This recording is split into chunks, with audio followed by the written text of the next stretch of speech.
Okay, so we have Helen Murray joining us today. Helen, how are you? I'm really well, thank you, Mike. How are you? I'm good. I'm very good. So, looking forward to finding out about you, really, because I'd met you briefly. Well, kind of felt briefly at WX Swimrun in Abu Yeah. Dhabi Yes. at various points, a start and finish, probably mostly. Um, and yeah, it was great to see you trying swim run, which we'll get onto. Yeah. But just, I know you started in triathlon like a lot of people do. Yeah. So how did you, and you host, of course, the Inside Tri Show, Yeah. which we'll definitely talk about too. So another podcaster. Um, Yes. I love so it. yeah, but how did you, what was your start in sports? Yeah. So growing up, I used to do a bit of anything and everything. I loved PE, but I was also quite, I guess, academic. But yeah, I think when I was growing up, tennis was what I loved. I started playing tennis when I was about 5. And yeah, I really, really enjoyed short tennis. And then running, basically, I was pretty rubbish at athletics. You know, when they make you do everything, I couldn't do any of it.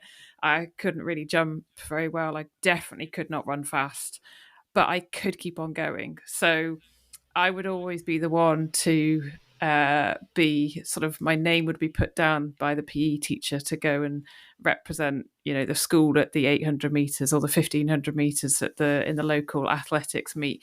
And I never loved it. I'd never come last, but I'd never win it.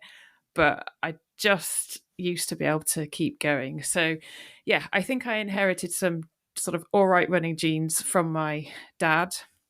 I Okay. grew up watching a lot of sport, so I really enjoyed watching the marathon. I have recollections of, shows the age now, but watching the Seoul Olympics, eating breakfast cereal, and I think Greg Louganis or whatever his name was hitting his head on the diving board. Like, that would be my first Olympics memory. But yeah, always grew up really loving sport. And then through university, I used to use running as a way to keep fit. I did the London Marathon with my dad when I was 21. All right. We were very, very slow, but again, it had been a bit of a childhood dream to do it. And prior to that, I'd done the Great North Run with my mum when I was 18. So yeah, and just kind of went from there, but always running was really to keep fit. And then got into triathlon in 2011 after I'd fallen off my bike, and the physio had said, "Oh, you can't run, you can only swim." And I was like, "Oh, ugh, ugh. Mm. If I'm going to swim, I need a goal." And then yeah, that was when I entered my first triathlon, and then it's gone from there. But yeah, always enjoyed sort of endurance thing, and I guess mad challenges as well. Okay, sounds perfect for swim run. So, okay, so you started 2011. So I guess was that as like a shorter kind of course? Yeah, it started with a sprint, Right. but at the time I was really enjoying trail running, and it was almost before trail running had become really, really popular. Hmm. So I remember doing, so in 2008, I ran the length of the River Severn with a colleague. Oh, Along there is the Severn Way, obviously yes. not running the river. We weren't swim running it all, Mike. 'Cause that would be something for another time. But no, we ran the length of the Severn Way, but as a like as a relay. So he would do, 8 miles, and then I would do 8 miles, and then we'd have lunch, and then we'd do another 8 in the afternoon, and we did it for 7 days. And at that time, I look back now and I still see this colleague, and I'm like, how the hell did we do it? I think it was just naivety in our early 20s. Um, I didn't even have any trail shoes. Like, Yeah. did not have any trail running shoes. But after that, there's a company called Endurance Life, and Yeah. they started this coastal trail series. And I do think they were some of the early people to do Mm, trail running events. yeah. And a bunch of us just used to go to these little corners on a Friday night in the dark depths of winter, and then do their races on the Saturday, and then basically have a load of drinks afterwards on the Saturday night, have a bit of, yeah, just have a nice time. And then being with that sort of group, I think we egged each other on, and then that led on to other things. So yes, initially it was very much a sprint triathlon, But then pretty quickly, the challenge had been set. Helen, you come and do this half Ironman. I was like, I don't even have a bike. And they were like, come and do it. You've just done, a trail marathon. You'll be fine.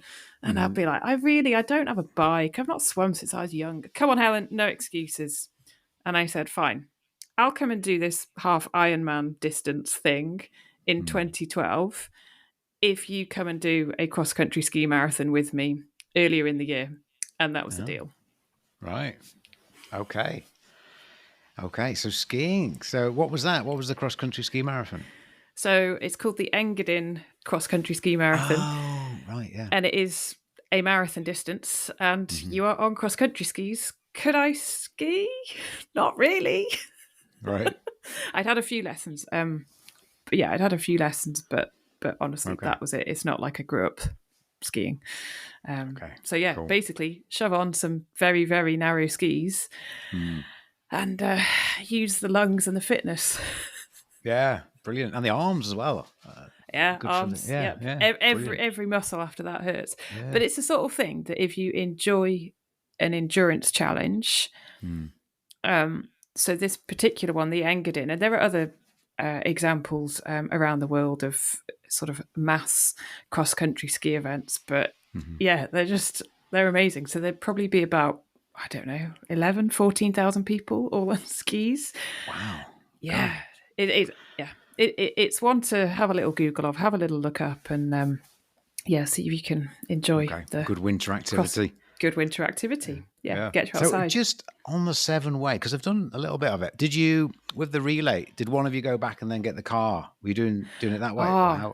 So we had, so Adam is the name of my colleague, and his dad I think he had just retired.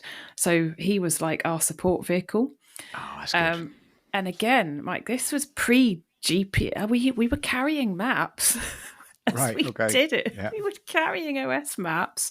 This was pre having a route on a watch or a GPS thing.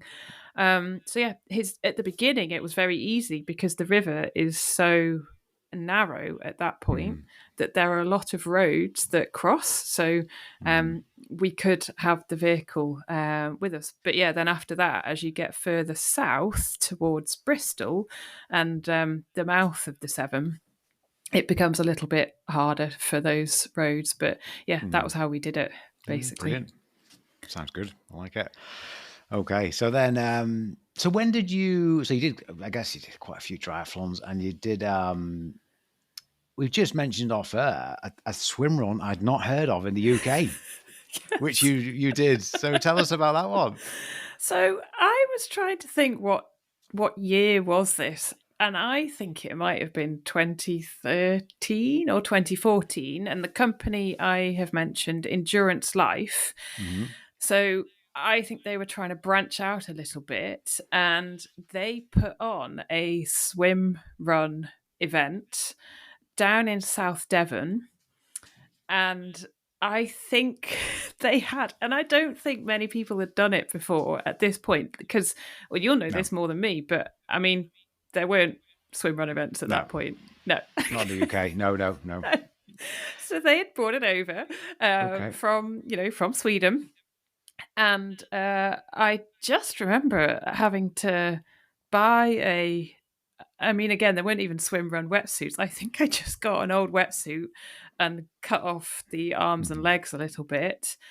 And I honestly thought I was going to drown even in the first swim, because I wasn't that confident at open water swimming at that point. And I don't know if they had, let's say, 60 people finishing, and apparently 60 people starting and maybe only 20 finishing or something. And I think they had predicted that finish times might be around about an hour, and people were taking nearly 3 hours, and the tides were changing, and it was all exciting. It was laps. So it started with a short swim in a bay, but then there was also an estuary. So you'd have to swim a couple of times back and forth across this estuary. And I think it was 3 or 4 laps. And I just remember I had signed up to do probably the half marathon the next day, because it must have been part of, I think at that point they had a little festival. And it must have been part of that. And I just thought, oh, how am I going to be able to do that the next day? I was so tired. God, but you finished. I did finish. And I do remember a friend on the beach had probably a cold beer or a bottle of wine and was trying to, say, Helen, do you want some? As I was struggling my way through. Oh, brilliant. That's well, that's great to hear of another event well, I'll have to speak to the Endurance Life guys about that one, see where it was to update my find history. out the facts. yeah. That's cool. So that was that. And then I'm sure you did loads of triathlons, following years, and then you started a podcast, Inside Tri. How did that come about? Yep. So I had done another podcast from 2014 through to 2019, another triathlon podcast. And then in 2019, I decided to actually just start my own and really focus on like storytelling. My background is as a journalist, a producer with the BBC, and I just love telling stories. So that was what I wanted to do with the podcast. Inside Tri Show, launched it in 2019, and then I did 200 weekly episodes straight, and there's literally anything and everything on there. So yes, lots of, as I say, athlete stories, inspiring stories. Sister Madonna Buda, the nun was still doing triathlons in her 80s. There's loads of stuff about there, like triathlon or just endurance athletes and the menopause. As I say, pros, females in sport, cardiac and in like cardiac issues and endurance athletes. Anything and everything. And I love doing it, but I decided to take a step back from doing it weekly in the autumn of 2023. And now I'm doing one-off series. So the most recent one-off series was ahead of Challenge Roth, which is one of the biggest triathlons in the world in Germany. And then all being well, the next one, all being well, will be about bike packing in Colombia. That's next on the list. Okay. Bit different. Yeah. Cool. And you did Challenge Roth, is that this year? Yep.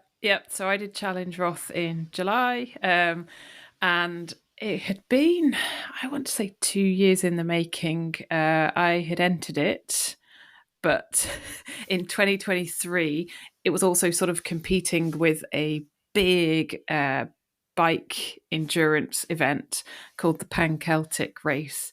And this particular episode of the Pan Celtic Race was in Brittany. And I really, really wanted to do it in Brittany. So they changed the location every year. And I thought, Roth, they don't change. That's always going to be there. I am going to defer my Roth entry for a year, do the Pan Celtic. So summer 2023 was Pan Celtic. And then, I worked my way up again then for Roth in 2024. And I really enjoyed it. The atmosphere is incredible. It's a family-run event, so it's not an Ironman branded race. The family were... Ironman tried to buy them out, and at the time when they did try to buy them out, Herbert, who was running it, was like, no, I don't want you running my race. We're keeping it in the family. And it is still now. So Herbert's son, Felix, runs that race with his sister and his mum, and then the team there in this very, very small town in Bavaria. And my goodness, do they put on a show. They really make every person feel special. And just little touches, like during the marathon leg of the race, Felix, there's a sort of out and back through these woods, and there's a little bit of an incline at that point you're just like, oh, where's this bloody finish line? And Felix is there on his scooter cheering people on, and you're like, that's cool. Yeah. That's that touch that you wouldn't get in an Ironman. Yeah. Okay. That sounds good. I've heard a lot of friends have done it, and it sounds pretty special. Yeah. That one. I think it is. So So after your endurance life swim run experience, you've done a couple, I think, since. Yeah. What have you done? Yeah, so I did love swimrun Llanberis, which I really, really enjoyed, and I did that as a solo. And then, yeah, more latterly, Dovey swimrun, which I did with my husband, and I loved it. I really enjoyed it. I do have a bit of an issue, not with you, but maybe you can help me with this one, Mike. I'm not, I'm not like a swimmer who's up there at the front, but I'm not a bad swimmer. Like in the pool, I'd sort of be 140 per 100. If I'm pushing it, I could go nearer 130. Um, but honestly, as soon as I get in the open water with trainers, Mm. and I kick a lot anyway in the pool, so then if I put a pool buoy in, that stuffs me completely. But basically, I go backwards. My husband was far quicker than me when we did it as a team. Mm-hmm. He was having to wait for me in the water, whereas in the pool, I'm genuinely the lane above him. What is going on, Mike? Okay. Okay. So good. I love this question. I love it. So first of all, did you have a bungee between you two? No, we didn't. I thought Okay. that might be Okay. bad. That's cool. It's first one I did. I didn't as a team. I didn't have a bungee. It's the learning. So you did Clanberis solo, and then you did your first team in Abu Dhabi. So that makes sense that you didn't have a bungee. So that's the first thing to tick off. The next thing, the pool stuff. You get more power from your legs than probably I do, but from what you've said, because I go open water and I'm faster in swim run mode to the pool, and it's your swim. You'd probably beat me in the pool. So yeah, you're gonna have to focus more on your arms. If you want to become a swim run swimmer, suppose you'll have to go with the bungee. That'll make a hell of a difference What, to and stay have my together. husband ahead of me basically dragging me? Well, I don't know because you might become faster than him. If you, I don't know. Yeah, someone's going to be at the front. Yes, it's not. Most teams use a bungee, and most teams, well, all teams, someone's at the front, even if they're not using a bungee. So, like, there are a couple of teams that become quite attuned to each other's speeds, and they can stay. One of them can stay on the other person's legs without a bungee. But that's quite relatively rare, especially over the longer swims. So yeah, bungee first. Practice with that as well. Yeah. Maybe next summer, when it warms up a bit. But I don't know if you could potentially practice in the pool. Maybe not. Maybe, don't know. Depends on your pool. And then, did you use paddles? Yeah, I had paddles. Yep. Okay. But basically, I don't know. I don't know what goes on, but I know that I do use my legs a lot because when I swam as a youngster, and again, I was not county or anything like that, but I did used to go to Wrexham Swimming Club for a little bit, and we'd have to do so much kicking just with a float. So I'm very good at kicking, Right. but that means I still kick now a lot. So Do you? Yeah. Did you have a pool boy at Abu Dhabi? I didn't at Abu Dhabi Oh, because okay. I had done the pool boy in Llanberis, Right. and I was like, that was dreadful because I basically didn't move. Okay, that's interesting. Wow, you must get a lot of power from the legs. Yeah. Okay. So it's a difficult one. You'll have to play around with a couple of ideas. Yeah, I mean, it depends if you just want to have fun, because you guys did well. Oh, we were just having fun. I know, even just with the bungee, adding that will make you faster. In the swims, definitely. Because right, waiting we'll try around that. for people it is hard. You get colder, and it's just not. It's just wasted time, really, I suppose. But so your legs are very powerful. I just do some training. Just try and do some training with a pull buoy in the pool, without paddles to start with. See what your times are. Yeah. Add the paddles. Play around with that kind of paddle size if you've got an option of Yeah. different paddle sizes. But I think you probably could become more arm powerful, if you like, and Yes. less leg Yes. reliant. It's just going to take yeah, work. yeah, yeah. I mean, and you did right. There are swim runners. There's a few that don't use a pull buoy, but not many. So yeah, it's Yeah. yeah, Practice makes perfect. We did say, because we really did enjoy it, at the Dovey event, because it's just, I mean, A, Dovey itself, absolutely beautiful. And B, you ran it super smoothly and it was so chilled out. And I think we loved that. And I would, on ground, I'm a faster runner than my husband. So really for swim run, we're not the best team because we're quite different. But it was so nice to be able to do something together, to be yeah, honest. And yeah, we just enjoyed it. And it was like, yeah, what a great morning out that was. yeah, yeah, yeah. And that's the beauty of doing it together in the team, especially if you're husband and wife or friends or Yeah. whatever. It is a nice little adventure, and yeah. So glad you enjoyed it. Yeah, no, it was great. It was great. So we will, we've definitely said we had the deal of, okay, he has to get faster running, and I have to get faster in the open water. Okay. We'll see. Yeah. Yeah. We'll see. You can do it.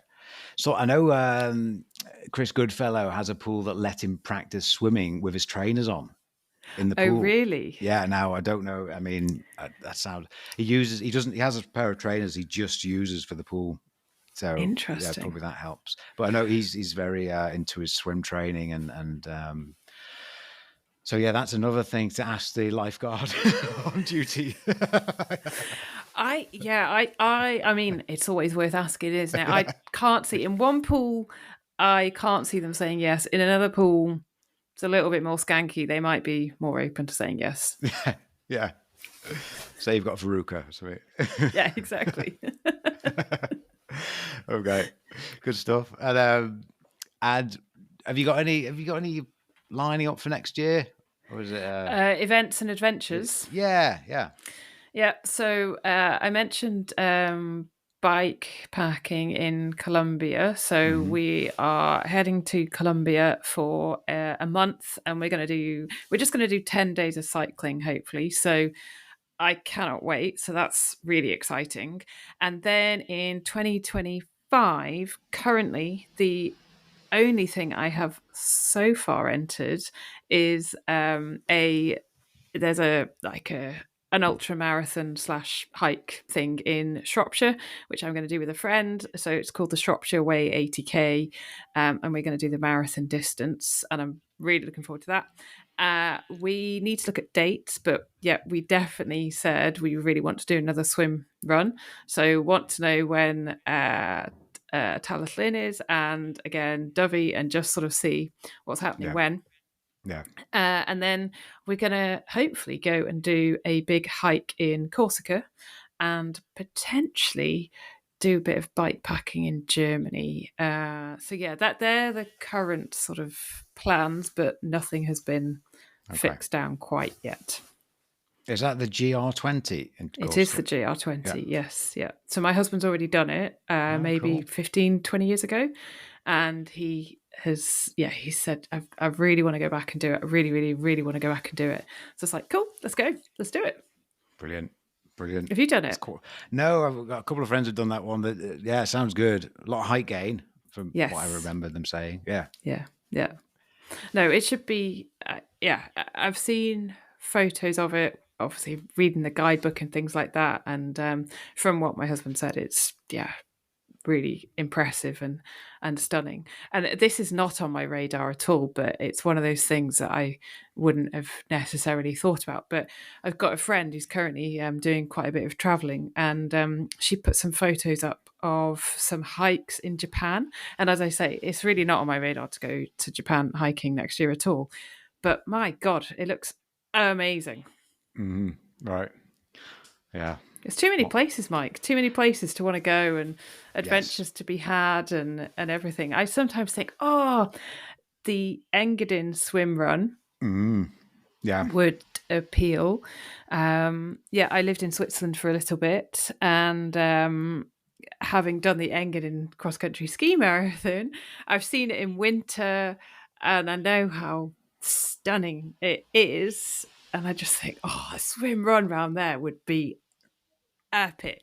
Yeah, Epic. yeah. No, it's a great course. It's normally early July ish, maybe end of June, early July kind of time. Yeah, it's a great, and you're never quite sure what the weather's going to do, which is part of swim runs too, which Yeah. is great. Yeah. Yeah, no, I'd recommend that one. Okay. And the other thing which I was like, ooh, or two other things. The hurly burly Oh or yes, similar. That appeals as well. So down the Malvach estuary. yeah. Did the Dart 10K a number of years ago, and that was lovely. And then there's an event, and again, I don't know how this came on my radar, but I'm like, oh, one day, it's called Albania Overboard, and you swim from Albania across to Greece. To Greece, I've seen that. Yeah, yeah. I think, yeah, I've heard of that one. I think I might have been in Greece one time when it was happening. I don't know if it was Oh, that one, but I remember there was definitely swimming going on between Albania and Greece. yeah, It looked and organised. and I don't think it's it's not that far. No, no, It's no. not that far, Yeah, but yeah. again, it's sort of it's on my radar for again, probably not next year, but another time. Yeah. And I mean, there is swimrun Hydra. I'm just thinking of Greece is a couple of weekends time, which is a great race off an island in Greece. But yeah, I think there's more scope for that part of the world in terms of shoulder of the season swim runs, Yeah, because the water's still, well, it's never really that cold compared no, to the UK and Sweden. Yeah. exactly. Yeah, if you said to me right now, Helen, do you want to do a swim run in Abu Dhabi? I'd be like, no, I'm fine, actually, Mike. I'll wait until next summer. Yeah. But just thinking about your swimming style now, Yeah. I think it might suit, because some swim runners suit courses more than others, unless you're like the real top level where they can do it all. But you might suit the Eliminator in Liverpool because, Oh, what, where I don't yeah, actually need to worry about long swims? well, no, but the swimming is a significant part, even though it's a very short lap and you do repeats of laps. But not having the pole buoy isn't as much a disadvantage because you can, if you're a good diver, okay. So most swim runs just jump in or plop in or Yeah. fall in, but in Liverpool you can dive, and you can actually if people do good dives off the pontoons, they can really get a good few meters on the Oh, people who don't, and it's hard. It's not. It's possible, but it is quite difficult to do a good dive with a pull buoy in. yes, yes. So you could have a look at something like that, a bit of a kind of tactical choosing of races. I like your thinking. And are there jellyfish at that time Not of in year nope, in the no, Liverpool dock? Okay, no, I've heard of There are in man the South eating. I'm Docks. joking. Yes, there's Okay. man eating jellyfish. Yes. In the South Docks, Queen's Dock and down that end, there are some jellyfish sometimes for sure, but they don't come. I'm a bit further north, and they don't Oh, come fine. up that way. Okay, that always So, yeah. is reassuring. Yeah, but they don't sting. Okay, Anyway, even the ones down south, yeah. As opposed to, do you swim at? I was swimming at Llandudno not too long ago. Yeah, a good few stingers in there sometimes. Yeah, But they're not bad. They're not bad. Okay. Not as bad as the worst one I had was at Otelo Khan, actually. I won't say too much about that, but that was a bad one in the Mediterranean. I did hear someone I think had done that race and said it was really, yes, there were a number.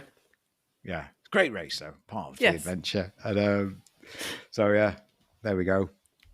So the podcast. So you did it 200 episodes every week. That's impressive. That is impressive. And now you're doing series kind of every couple of months or something. However it feels. Yeah, and sort of just mixing it in with life as well. So yeah, when I stopped the podcast, I then also I needed to I needed to ensure that I was actually earning a living that you can go to Colombia on and things. So yes, I then did an extra day a week of work. So basically, that was what I swapped in and out. Yeah. So Yeah, it's a lot of work to do a weekly podcast, and I got so much out of doing it, but I was also ready to kind of go, no, I need to step back from this. I need to focus on work.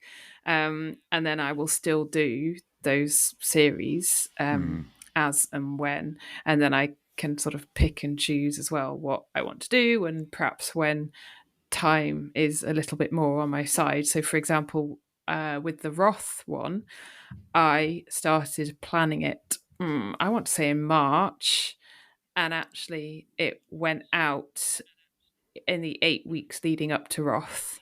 So even then, I had to really plan it to ensure that I'd be able to get everything done, because I was also trying to train for the iron distance race, which is obviously a lot of training, and there's only so many hours in the day, and you need time for yourself as well. So it's all about that balance. But yeah, I love speaking, as you can tell. I love sharing people's stories, and I think that there's so much to be it's so much to be gained from doing a podcast. Yeah. I mean, I've started. I mean, I don't do triathlon. I've done a couple in the past, but I'm not a triathlete. But I do listen to triathlon podcasts now, and there's some really great stuff on there. Even I'm not particularly interested in the bike stuff, but it's great here because there's so much crossover, obviously, between swimrun and triathlon, and it's a real resource. And I'm amazed how interested I am in it. Honestly, so when did you start listening to the triathlon podcasts? It was probably the first podcast was Low Tide Boys, of course, the only swim run one back then. Now there's a few. There's one in Sweden, one in France, and obviously the Swim Run Show in the UK. So there's 4 that I know of. So that was whatever that was, 2020. And then I probably started listening to, I'm trying to remember, That Triathlon Life. Yes. With the Eric Lagerstrom and Paula Finlay. Because my brother-in-law, who I race with sometimes, said it's a really good one. So, and it is. Yeah. So that was probably 2022 or something like that. Yeah. Maybe 23. There's so much out there, and it's really fascinating. So when we started doing the triathlon podcast in 2014, there were so few podcasts out there. There were others, but not that many. And then in the last 10 years, obviously the industry, not just triathlon, but the podcasting industry has exploded. And, there are podcasts on anything and everything. But I think at the same time, the triathlon industry has changed in that with,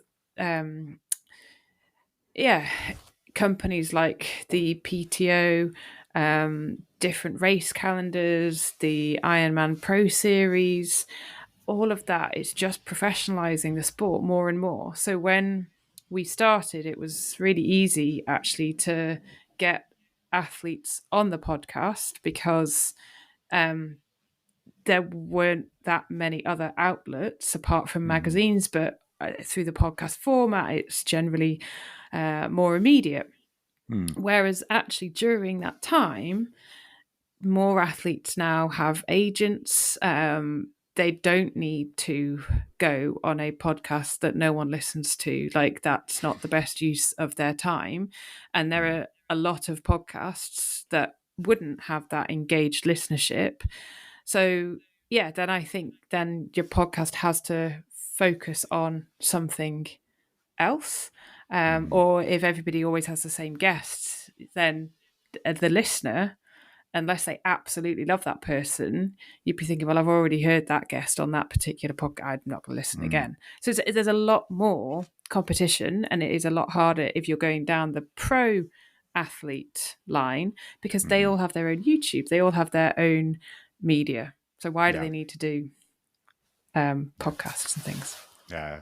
You've had some amazing guests. So I was looking at your back catalogue of episodes, including a couple of Fanny Coon, swim runner. Yes. I saw. She was lovely. Yeah, I did an episode on swimrun to try to encourage that overlap, really, between knowing that I have an engaged listenership of people who enjoy swim, bike, run, and knowing that for, everybody is different. Some, competing at the highest level, others do it for fun. And actually, if you're doing there's a lot of fun to be had in swim run. So it was about kind of going, look, this is really cool. Definitely, if you enjoy triathlon, there's probably a good chance that you'll enjoy swim run. Go and give it a go. Yeah. And it's hard. I've been trying. A few of us have been trying to get more and more people involved, and it's very slowly happening. But just keep trying, and I'm sure. What do you think people are put off by? Good question. I suppose a lot of the a few things barriers? Maybe. A lot of the races are really different. With which doesn't appeal to some people. It does appeal to others. So with triathlon, an Olympic distance, 1.5k swim, 40k bike, 10k run. Even I know that, and they know what their distances they're going to do. A swim run, you can work out. It's normally published on the race website. But they can change. Often they do change for various reasons. So it's a bit more adventurous that way. I suppose that's one thing. They are quite expensive to organise and then hence enter, I guess. They're probably not, like the world champs, in my opinion, is good value for money for what you get. But on the face of it, it looks really expensive. It's, And how much would it be, Mike, to compete in the World Champs? The World Championships in Sweden, I think it's around £500. So about $1,000 a team. Yeah, £1,000 a team. You only can do it in a team. I think it's that ballpark figure. But you get you get the night before and the night after. You get quite a lot. Accommodation. I'm talking about night before, night after. It's awesome. And to be honest, the swim runs I enter, they're all worth the money. And I'm not like, I don't throw around money. I'd no way enter something I didn't think was worth it. No. And I've never felt I've been shortchanged on a swim run race because it is what it is. But the complexities of the swim in, swim out, where you could have Freddie and Tony swimming one part of the course and then a couple of others over there. So it's complex from that point of view. I don't know. What do you think the barriers are? They're, sometimes geographical in terms of quite often they're not on the doorstep for someone. But and I guess with that, you can have more triathlons on the doorstep because you can have pool-based triathlons. So I think that might be one part of it. I think, perhaps, I don't know. I think some people love swimming in the sea and other people straight away would be like, I'm not doing that. So that's sea swim. I don't know, but I just think, get on it. Honestly, get on it. It's so much fun. And unless you try, how do you know? Exactly. That is it. If you enjoy being outside and you enjoy a bit of a challenge, a bit of an adventure, like just have a laugh. And that's what it was. It was a good chilled out laugh. Llanberis also very chilled out. Again, very enjoyable. And it's like any sport like that, whether you're doing your local cross-country league, whether you're doing a swim run, whether you're doing a triathlon, you're always going to have racing snakes at the front.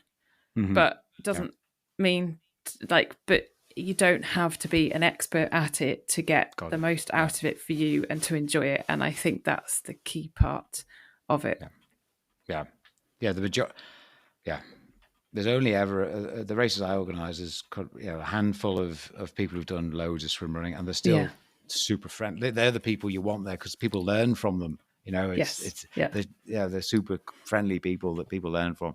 There's probably still some kit kind of unsureness about kit and gear, but that's just part of that's you just got to do it as you say. So. I honestly think if we think about this, especially in a UK sort of way, I think swimming is still a bit of a barrier in general. So I open water swimming. So there is so much more uncertainty than being in a pool. Hmm.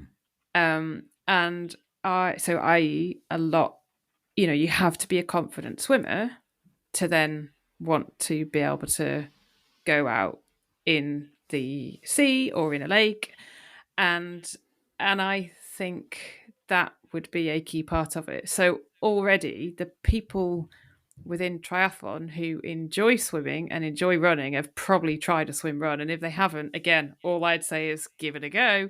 Like, Hmm. what you're waiting for? But that it's almost like the number that you're trying to attract will automatically be a bit lower, not than triathlon, but just generally because it involves open water swimming. Yeah, and it's a bigger part of it as well, isn't it, than Yeah. triathlon? Whereas I get the feeling in triathlon, people kind of put up with the swim, or some people, Yes, you know, exactly. Get through this. yeah, You hear this. I just need to get through the swim. yeah, Whereas actually, if then half the time is going to be spent swimming. yeah, yeah. Yeah. Okay, yeah. But I mean, I might be wrong, Mike. As I say, Mm. I just go and have a laugh, and that's Yeah, go and have a laugh. exactly. Yeah, I agree. Good stuff. Well, Alan, I think I've been really enjoyed this podcast, and thank you for coming on and Absolute sharing pleasure. your experiences. And I look forward to the Colombian series. Yeah, and I'll see you next year at a swim run. Good, good. I will see you there. Thank you. Thank you.